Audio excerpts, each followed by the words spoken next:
បាទនេះគឺជាសកម្មភាពការផ្លាស់ប្ដូរកញ្ចក់រថយន្ត Luxia LX 507ឆ្នាំ2020 AUD បាទសូមគោរពជម្រាបសួរពុកម៉ែបងប្អូនទាំងអស់គ្នាបាទបើសិនជាពុកម៉ែបងប្អូនចង់បានកញ្ចក់រថយន្តដែលមានគុណភាពល្អនិងជាងដែលមានជំនាញច្បាស់លាស់ផ្នែកកញ្ចក់រថយន្តដែលគាត់មានបទពិសោធន៍យូរឆ្នាំខាងផ្លាស់ប្ដូរសូមកុំភ្លេចខាងកុសលសុខមានបាទខាងយើងខ្ញុំក៏មានលក់កញ្ចក់រថយន្តគ្រប់ម៉ាកគ្រប់ស៊េរីហើយក៏មានសេវាកម្មទៅផ្លាស់ប្ដូរកញ្ចក់រថយន្តជូនពុកម៉ែបងប្អូនដល់ទីតាំងផងដែរបាទហើយបើសិនជាពុកម៉ែបងប្អូនមានបញ្ហាដូចជាកញ្ចក់រថយន្តជ្រាបទឹកចង់កោះបិទបដូរស៊ុំឬក៏មានចម្ងល់អ្វីផ្សេងទៀតដែលតាក់ទងជាមួយនឹងកញ្ចក់រថយន្តពុកម៉ែបងប្អូនអាចឆាតចូល page សួរព័ត៌មានផ្ទាល់ក៏បាន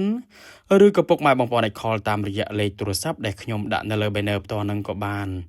ខ្ញុំម្ចាស់ហាងដែលមានជំនាញនិងបទពិសោធន៍យូរឆ្នាំខាងកញ្ចក់រថយន្តខ្ញុំនឹងជម្រាបជូនពុកម៉ែបងប្អូនច្បាស់តែម្ដងបាទហើយបើសិនជាពុកម៉ែបងប្អូនមានបញ្ហាដូចជាកញ្ចក់រថយន្តបែកប្រេះស្រាំចង្អុតខាងខ្ញុំក៏មានជាងជំនាញច្បាស់លាស់ខាងអ៊ុតកញ្ចក់រថយន្តនឹងផងដែរណាពុកម៉ែបងប្អូនបាទពុកម៉ែបងប្អូនមកដល់ទីតាំងហាងផ្ទាល់ក៏បានឬក៏ពុកម៉ែបងប្អូនអត់មានពេលទេឲ្យជាងទៅអ៊ុតកញ្ចក់រថយន្តឬក៏ទៅផ្លាស់ប្ដូរកញ្ចក់រថយន្តនឹងជូនពុកម៉ែបងប្អូនដល់ទីតាំងក៏បានបាទខាងយើងខ្ញុំនឹងក៏មានសេវាកម្មដល់ទីកន្លែងផងដែរណាពុកម៉ែបងប្អូនបាទសម្រាប់ការផ្លាស់ប្ដូរកញ្ចក់រថយន្តវិញគឺអត់យូរទេពុកម៉ែបងប្អូនមកយូរបំផុតគឺ1ម៉ោងបាទប្ដូរភ្លាមរៀបចំឲ្យភ្លាមហ្នឹងគឺពុកម៉ែបងប្អូនជីបានធម្មតាភ្លាមតែម្ដងបាទអត់មានថាប្ដូរឲ្យទៅទុករយៈពេល1ម៉ោង2ម៉ោងអាចជីបានទេអត់ទេបាទប្ដូរភ្លាមរៀបចំឲ្យភ្លាមហ្នឹងគឺពុកម៉ែបងប្អូនជីបានធម្មតាភ្លាមតែម្ដងបាទ